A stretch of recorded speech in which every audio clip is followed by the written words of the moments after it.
The words misinformation and disinformation are part of our regular conversation today. We deeply understand what happens when local communities, our neighbors, our colleagues, our families, our friends are misinformed. The studies show that when local residents, the civically engaged, are informed by trusted reporting and accurate data, they're more likely to vote and to connect with those around them. They're less likely to be politically polarized. Local journalism is part of the solution for healthy communities and a healthy democracy. But the landscape of local journalism has changed. All of us have noted the decline in traditional media's reach, the increased power of social media, the rise of mis and disinformation, and the evolution of media technology. We've lamented the shrinking of newsrooms, the blurring of the lines between news and opinion, noted the rise of the shift of ownership of traditional media from persons to corporations to institutional investors and now hedge funds, each step taking us further and further away from a balance between commerce and mission, from owner to reader or viewer. Yet at the same time, we've seen the growth of news deserts in America. We've also seen plenty of green shoots and that now feel more like a movement, a trend toward local, independent online media, and the beginning of private philanthropic support for the idea that this democracy does not work if citizens are not reasonably well informed. Investigative journalism holds our lawmakers, our businesses, our community leaders accountable. Across South Florida, reporters have shed light on critical issues local residents might not have had the platform to elevate. Local journalists have kept power in check. Reporters have confronted large corporations and state leaders, exposing how they wield power. And why local? Because we believe trust in society needs to be repaired. The most powerful public service journalism is grounded in trust. Local news is verifiable. Sitting in my office in Miami, I can't know if what I'm being told about Afghanistan or Brazil is actually what's happening there. But when the Miami Herald reports on highway construction on I-95, I know it's true because I can see it and I've gotten stuck in traffic there. Local builds trust because we're close enough to feel connected, close enough to know what's true. Investigative journalists in South Florida have used their reporting to drive change on behalf of residents.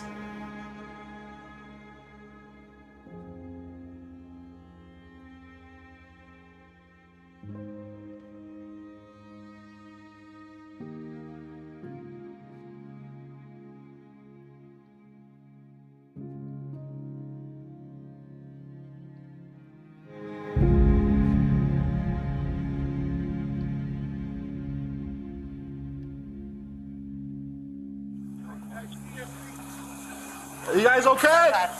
Is there anybody with injuries? Are you there? I'm receiving a 314 now. Referencing building collapse at Amy and Collins.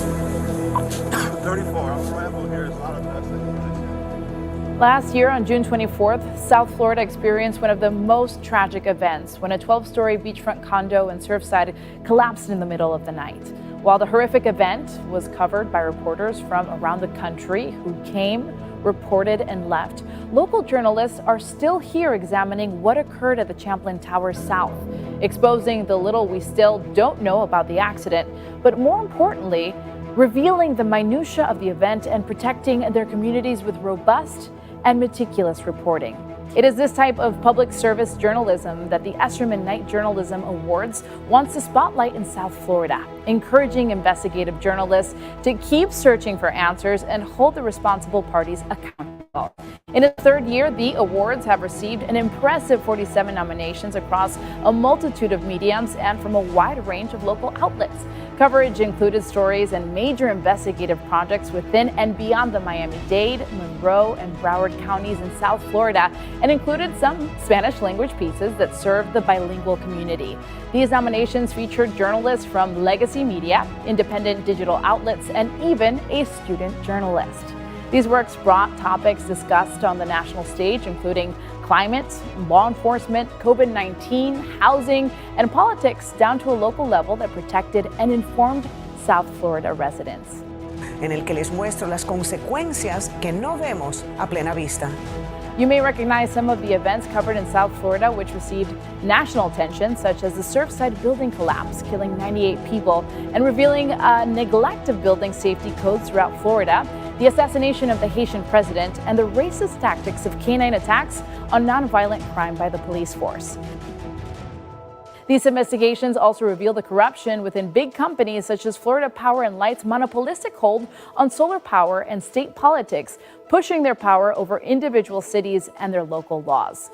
These journalists have helped their neighbors in the reporting, from providing a checklist to check on the safety of their own condo buildings to creating legislative change and influencing public opinion.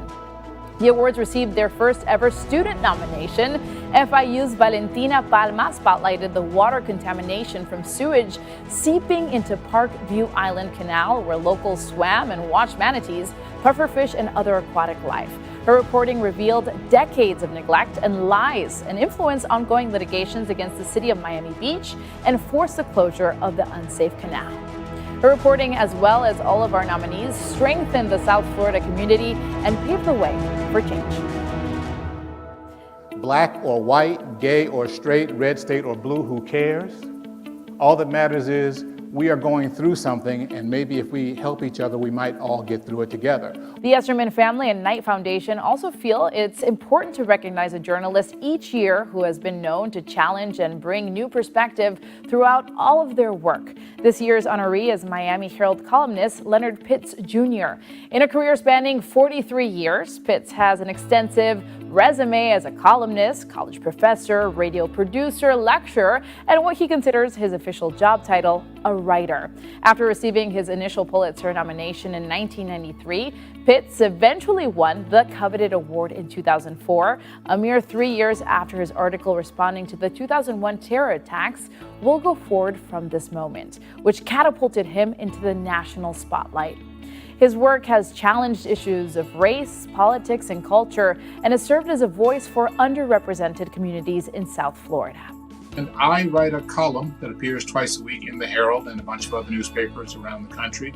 And my job is to find stuff that matters to me, and I would hope to those who read about it, and to give my spin, my take on what's going on in the country.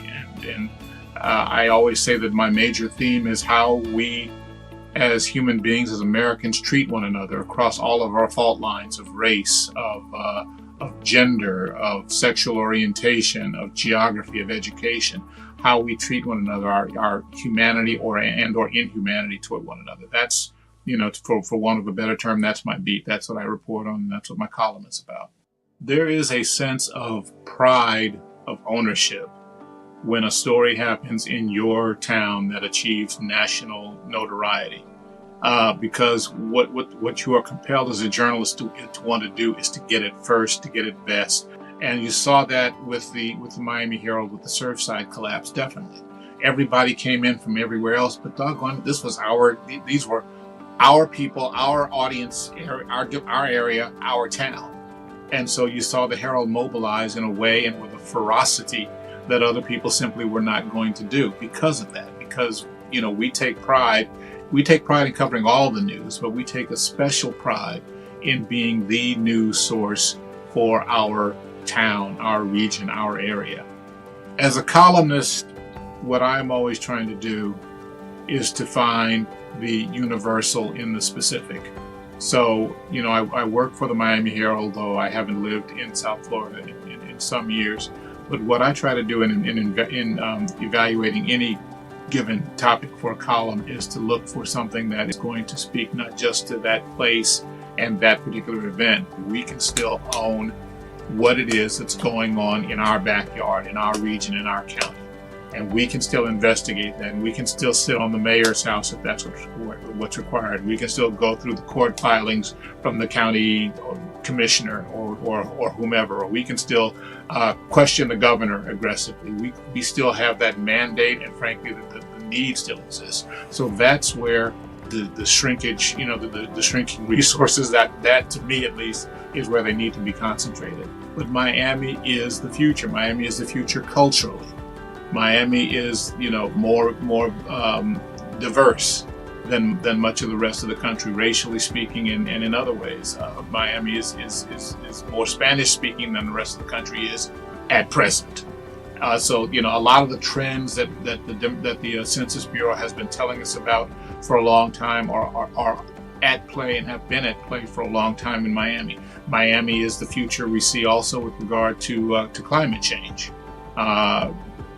which is a frightening thing considering the daytime flooding that's going on there, and the fact that they are having to raise buildings in South Beach, in Miami Beach, to keep them from being flooded, keep the Atlantic Ocean from taking them over.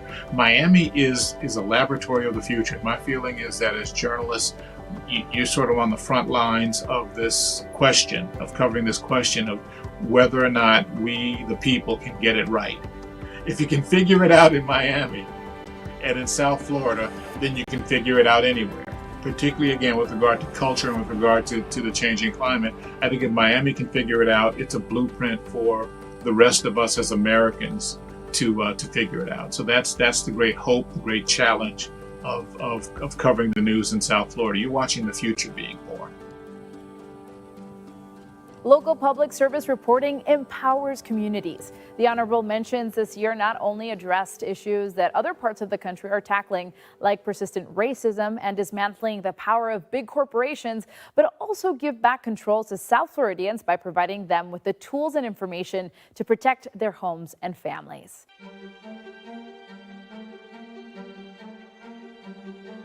I received a call about 3:30 in the morning from a friend and also a source, two separate individuals, telling me that the president of Haiti had been assassinated, that he was dead.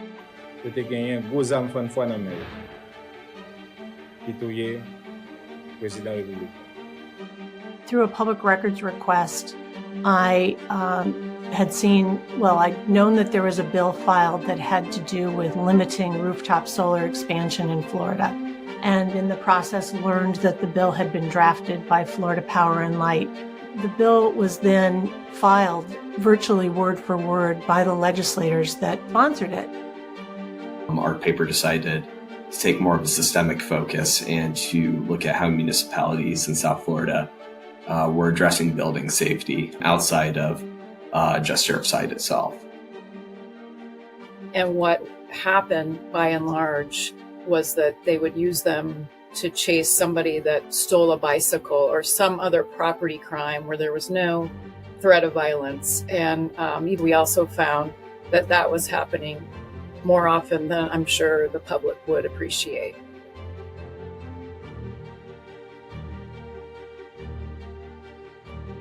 At the Miami Herald, Haiti for us is not a foreign story. It is a local story.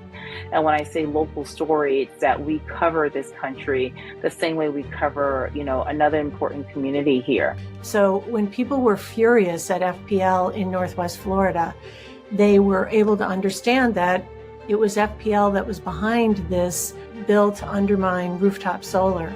And as a result, they launched a big campaign to get the governor to veto this bill. What our reporting ultimately found were major lapses in terms of oversight for building safety in South Florida. We were able to produce records from a number of different cities which showed that in some cases buildings had been out of compliance on their safety inspections for decades in some cases. 84% of the people that the police sent the dogs after were Black. That is hugely out of proportion to the number of Black people that live in Broward. And then 64% of the cases were just property crimes. They were not violent crimes.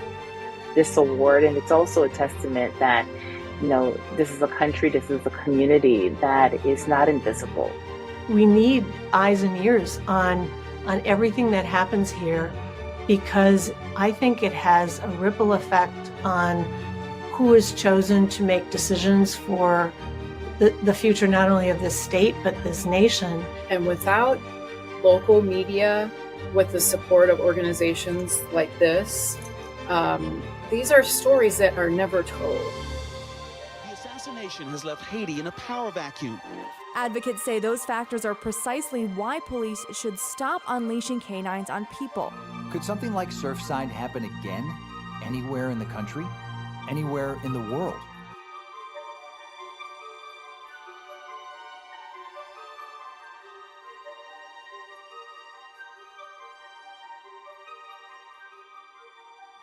Enero del año 2017 tuviste un accidente cerebrovascular. Así es. Ese primer día que amaneciste en el hospital y te diste cuenta de dónde estabas y por qué estabas, ¿qué pasó por tu mente? Y tuve suerte también, ¿no? Estuve acompañado de un círculo de amigos que, estando en el peor momento, recién salió de cuidados intensivos, se unieron para ayudarme, ¿no? In March, the journalism world lost one of the greats, a pillar of Spanish investigative journalism, both in South Florida and also in his home country of Peru. Enrique Quique Flor, who was known for championing against corruption in Miami, co-authored Condos de Pesadilla, or Condo Nightmares, with Erika Carrillo and Brenda Medina, which uncovered massive fraud and corruption, resulting in a bipartisan bill that changed state law regarding condominiums. I would describe Quique as a hardworking, very caring, and dedicated.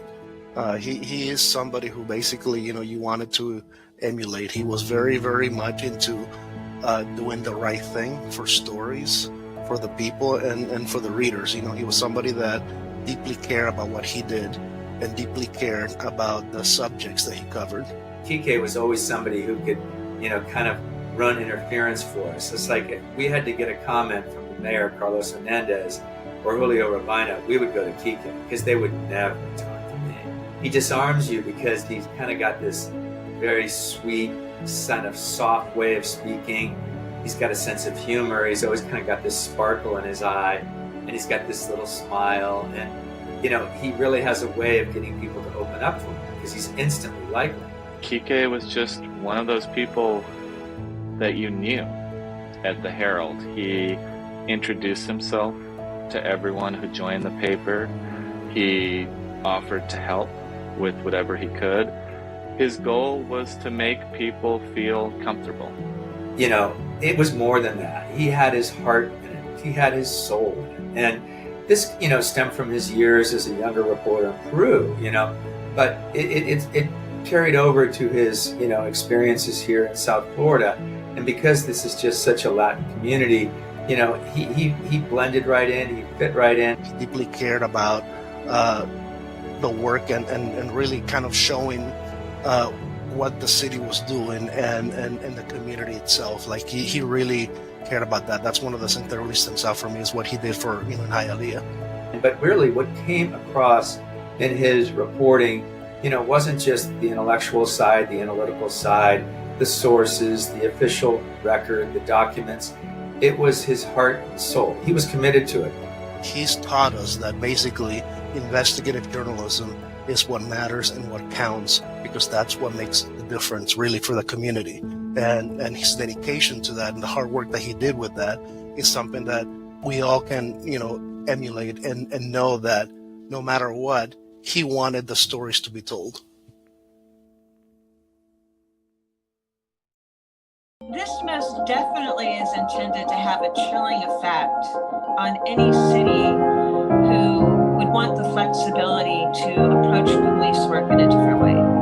We could pave the roads with gold, but somebody's going to complain about the glare. 13 years earlier, the Florida legislature passed a law saying no city can raise the minimum wage. I don't want to be caught on record voting to repeal the prohibition of the firing of guns and our Parks and Recreation system. This is Tallahassee Takeover from WLRN News. I'm Danny Rivera. South Florida is a very diverse and unique community. However, the WLRN newsroom noted that the state government kept finding ways to limit local authority. Reporter Danny Rivera took on this massive long-form project to do a deep analysis of the ways political power in Florida was manipulated to hoard control at the state level, spanning from environmental effects from cruise ships to sunscreen. Local governance is foundational to a functional republic, and Rivero's podcast bring public awareness to this threat to democracy. Danny Rivero, welcome. Congratulations on this award. Thank you. Tell us about Tallahassee Takeover.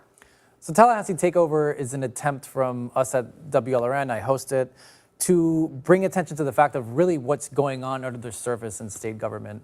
We have a Republican-controlled state government, and we have a lot of cities, a lot of counties that want to make decisions about different things. And increasingly, a lot of decisions are being taken away from local governments, and they're all being funneled up the chain to the state government, which is a little bit ironic because it's Republicans running the state government. So we're looking at kind of the irony there. And why did you think it was important to tell these stories on a podcast? Well, we wanted a place where we could go in depth about all these things and all their detail and the history, and reading back through documents from decades ago sometimes, and really just giving it room to breathe, beyond the time clock that we have on broadcast media. Sometimes you have this many minutes, you can't go past it because then you got to cut to something else. So this really gave us the opportunity to just let it breathe and let's tell it fully and as completely as we possibly can. What goes into the production of one episode? I can imagine it's a ton of work because you really have to transport the person that's listening to have the visual aspect of it, the images. I mean, you can't be supported by photographs or by videos. Well, the writing is definitely different because you have to write for the ear. You're not, you can't refer back to the previous paragraph. You don't have the visual cue. So yeah, the ordering of things is very important. But when I put together an episode, really the first thing I do is I just read a lot. I read through what happened in Tallahassee. Sometimes it's, decades ago or a long time ago, just to understand what brought us to where we are now. The last one that we did very recently was about healthcare in Florida and public health, I should say. How decisions about public health get made, which has come to the forefront in the COVID-19 era. And what we found was basically almost every decision about public health, which is infectious diseases, vaccines and whatnot, they used to come from the local level. And all of that got shifted up to Tallahassee. So we explored how did that happen, why did it happen, and what are the ramifications of that now. Probably one of my most favorite episodes was about minimum wage. Tell us about that. Which really hits a lot of people in the pocketbooks. It's an important thing. But the Florida legislature years ago said that any local government cannot make their own minimum wage. They all have to go by whatever is set at the state level, which is interesting because you have places like we use in the podcast, Miami Beach, where the cost of living is pretty high. And then you have places in Okaloosa County where the cost of living is very low, actually. And we have a huge state, and these two very different places are all governed by the same minimum wage. So what we explored in that episode is how it actually led to a backlash because Miami Beach couldn't raise their own minimum wage. So then people got together in the more expensive parts of the state and they said, okay, well, if you won't let us do it, we're gonna raise it for the entire state. And they were successful in doing that. Do you think that it's your duty as a journalist to expose these types of situations where the state might be abusing its power? I would say yes. I mean, there's a lot of people looking at the Florida state government, and there's not always a lot of people looking at local governments and what local governments struggle with, what they're able to make decisions about.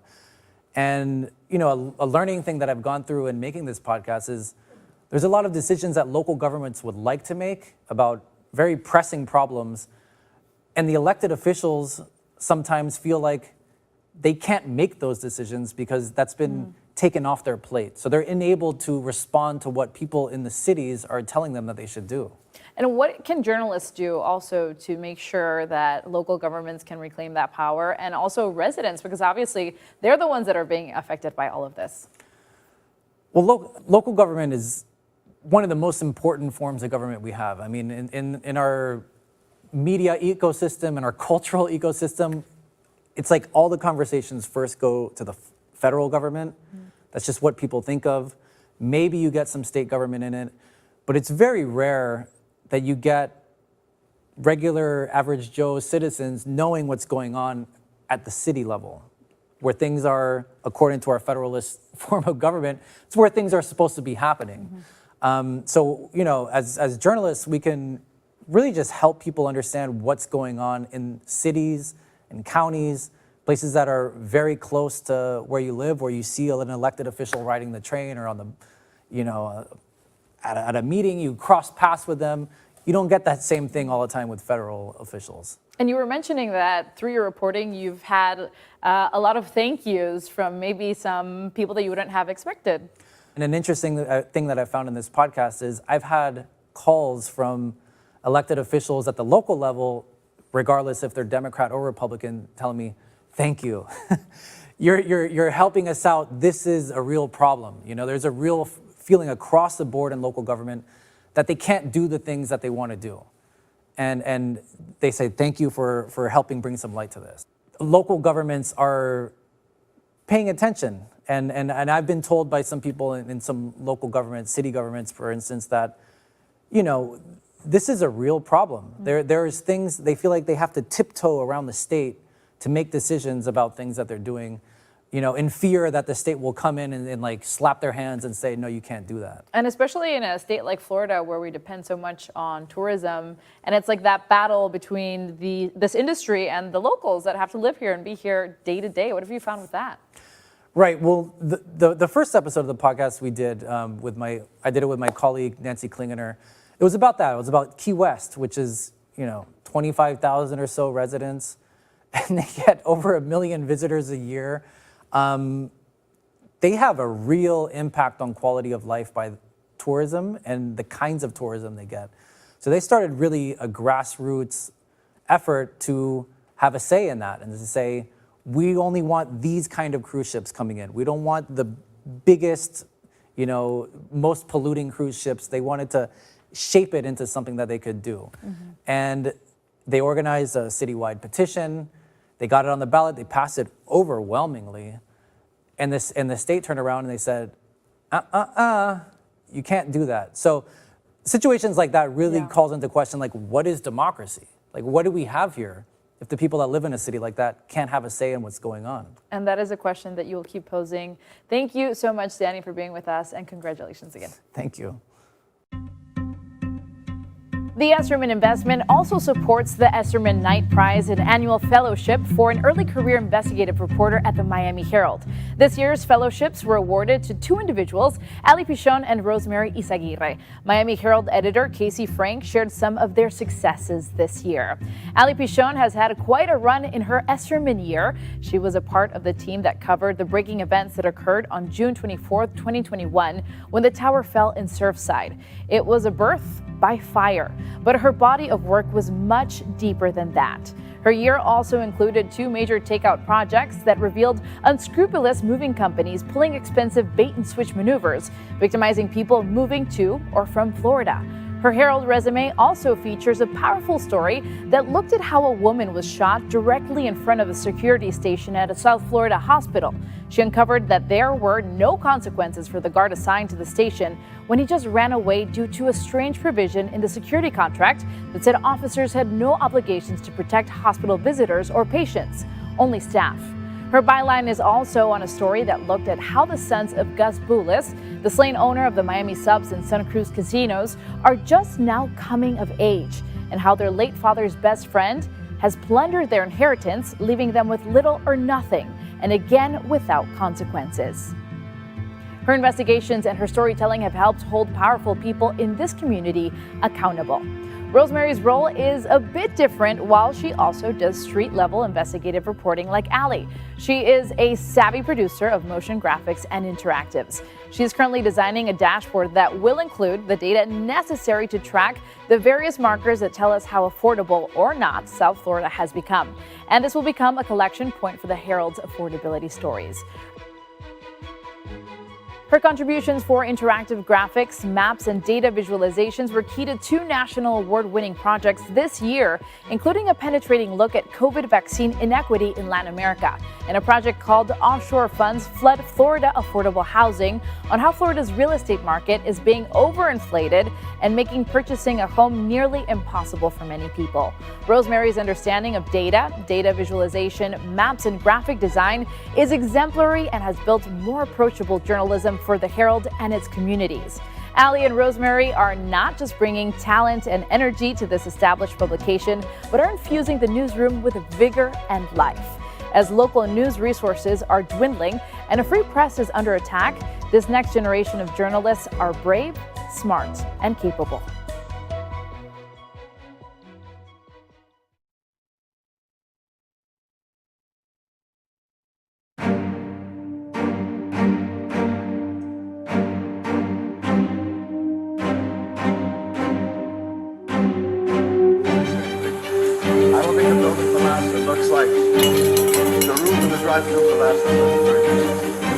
Is anybody there? Bill and fires already around on the ring. Is anybody there?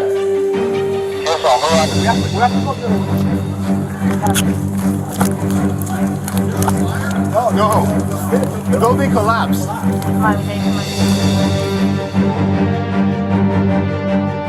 Almost a year ago, on a sultry summer night, all hell came raining down in the town of Surfside. Champlain Towers South, a 40-year-old high-rise condo, collapsed at 1:22 in the morning, crushing 98 people, mostly in their beds. A Miami Herald team rushed to the scene. Amid the shrieks and sobs of survivors and witnesses, reporters and visual journalists posted updates throughout the frantic pre-dawn hours. Sunrise revealed a grim, smoking hellscape. Journalists poured in from all over the world, then gradually filtered away. That first day, the Miami Herald's I-Team was issued a challenge. Tell us why. And they delivered this explanation beautifully using 3D models and interactive mapping that are entrenched in deep research. We now welcome the Miami Herald, Ben Konark and Aaron Leibowitz. Thank you so much for being with us and congratulations on this award. Tell us about your interactive reporting on the subject. Sure. So we had been reporting on this topic for about 6 months when the interactive came out. And the idea behind it was to have one place where our readers could kind of engage with all of that reporting. A lot of it was visual. There were a lot of computer models, photographs that we wanted to show people. So it's also a lot of information to process at once. Mm-hmm. So the good thing about interactive is it gives people a chance to kind of go at their own pace and take their time because there's a lot to digest. Of course, and this was after so much reporting. You published this piece on December 30th, almost 6 months after that initial collapse. Tell us about that process. As Ben mentions, this was the result of months of intense reporting. We worked with engineers who really walked us through the way structures work. And we talked with witnesses, we talked with survivors who really allowed us to understand this building, down to the minute details. And I think the fact that we had spent so much time working on this over several months and had been in the community really allowed us to put this together in December. And we know that Surfside received national coverage, international coverage. How was your reporting unique as local journalists? Well, I think, one of the benefits that the local newspaper brings to this type of event is that we are already in the community. We're not, starting from the scratch, the day after the collapse. So our reporters had sources connected at the city level, at the county level, and it enabled us to kind of, uncover things that may be a little bit quicker than other news organizations. In the hours and days right after the collapse, I know a lot of us spoke with family members who were just, desperate to know what had happened. And I think that was what was so difficult initially was, through this search and rescue mission, there was a lot that was unknown. People were trying to keep up hope. And so, I think as a newsroom, we did a really good job of, being sensitive and being thoughtful with the families that we were interacting with, being honest about what we knew and didn't know. And as investigative reporters, from there, our job was really to say, okay, how can we try to get them answers?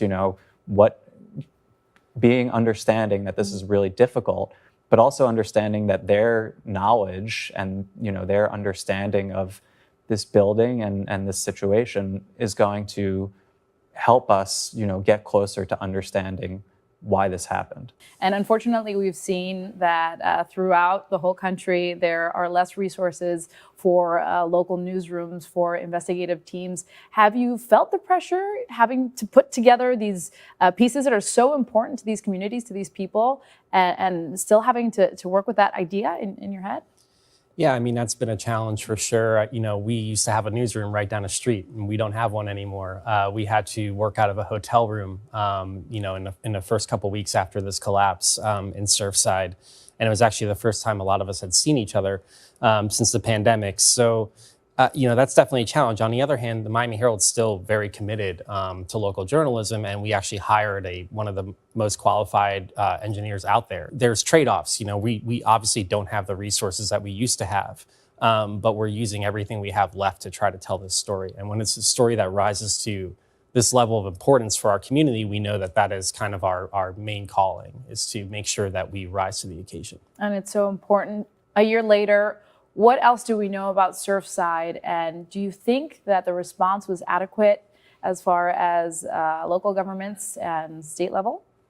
I think there's a lot that remains to be seen. At the state level, there has not been much done in the way of condo reform at this point. Some people expected more to be done in the past legislative session. At the local level, there are efforts being made. I think part of why this is challenging is because it was such an unexpected sort of once-in-a-generation type of event, and people really want definitive answers on why it happened. There's a federal investigation that could take years. Our investigation, revealed a lot in the way of design and construction and maintenance flaws. We know that there were a lot of flaws in the way that this building was designed and maintained over the years. And we have, worked really hard to get a better understanding of how this could have happened. Were the residents aware of those flaws? I would say that the residents were aware of some flaws, but there was certainly no awareness among any residents that we know of that the flaws were so serious and that could amount to such a catastrophic event like the partial collapse on June 24th. It's important to realize, like, in the world of apartment buildings and engineering, the worst case scenario prior to Surfside that most people had in mind was something like a parking garage ceiling caving in, maybe ruining a car, God forbid, hurting someone. The idea of a progressive collapse that would take down half a building was pretty unheard of. When you're talking about reforms and stuff, a lot of what people I think are struggling with is how to make sense of such a unique and horrific event and kind of extrapolate that out into, okay, well, now what do we do with all the rest of these condo buildings on the coastline that we have question marks about? How much is the right amount to respond to an event like this? Definitely. And so this is, of course, something that we're going to be reading much more about from you both. So thank you so much for your reporting. What impact do you think your work has had on this community? I hope that our work has been able to provide desperately needed information to survivors and family members who went through this. I think a tragedy like this, there's nothing that can undo what happened or bring back these people who died in this tragedy. But the best that we can do is go all out to try to provide answers. I hope that we've contributed in that way. I mean, I think Aaron had the exact right answer, which is that, the ultimate measuring stick for us is the community's reaction, and especially the survivors. So when we got notes from people who lost loved ones in the Surfside collapse, thanking us for the work we did, that's the ultimate gratification that we get out of this. There's no one law that we're lobbying for, no one change that we have in mind. What we're trying to do is illuminate what happened to the best of our ability, and help bring some closure to people whose lives were upended by this. And you were able to do that. Aaron and Ben, thank you so much. Thank you. Thank you. Public service reporting that is well-researched and entrenched in the community develops empowered communities by ensuring awareness and accountability in their neighborhoods. The Esserman family proudly celebrates and uplifts outstanding accountability reporting across the South Florida community. Started by Ron Esserman, 3 generations of the Esserman family have come together carrying the mission to serve our neighbors. Hello, I'm Charlene Esserman, the head of the Esserman family. My late husband, Ron Esserman, and I established the Esserman Night Annual Prize and Lecture to celebrate the important and ongoing role of journalism in maintaining a free society. This is our 3rd year supporting this important endeavor, and our goal is to sustain this endowment through the future generations of our family. We hope to continue while involving our 4 children and our 9 grandchildren. Thank you. Thanks, Mom. I am Lisa Esserman, one of Ron and Charlene Esserman's 4 children. Our family is more determined than ever to help secure a future for investigative journalism. We started this journey 3 years ago with our endowment of support for local journalism, which enables fellowships at the Miami Herald and the Esserman Night Journalism Awards ceremony, which is what we are celebrating today. 3 generations of our family have been committed to and engaged in this project, and we have been enlightened by reading the submissions. They cover so many issues affecting our community, many of which have national importance. This awards process has engendered lively discussion and brought us together as a family, which is what our father had envisioned for us. Journalism has a broad reach. It exposes so many different stories that bring attention to important causes worthy of support. We all know that our democracy is fragile and is being threatened. A free press is essential to our freedom, and it all starts at the local level. We have been gratified to hear that the attendees of our previous award celebrations have learned so much. Their excitement about local investigative journalism and the buzz around these awards increases every year. This shows us that we are contributing to an informed public, which is one of our main goals. We encourage others to join us in this rewarding endeavor, and maybe it could even turn out to be a great family activity, as it has been for us.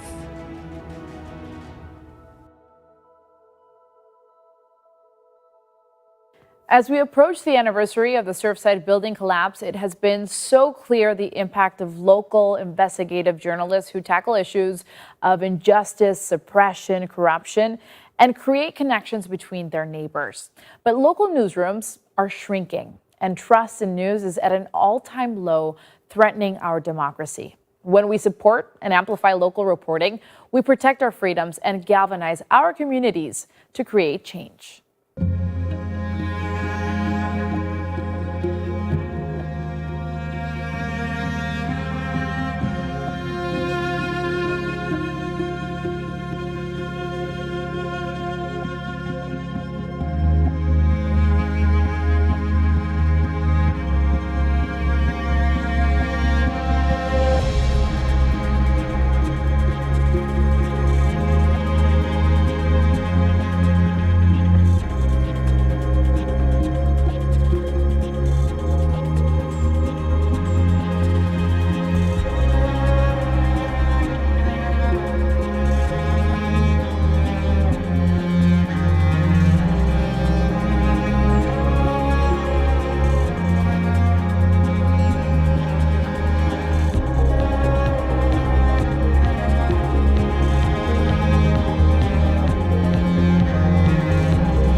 you.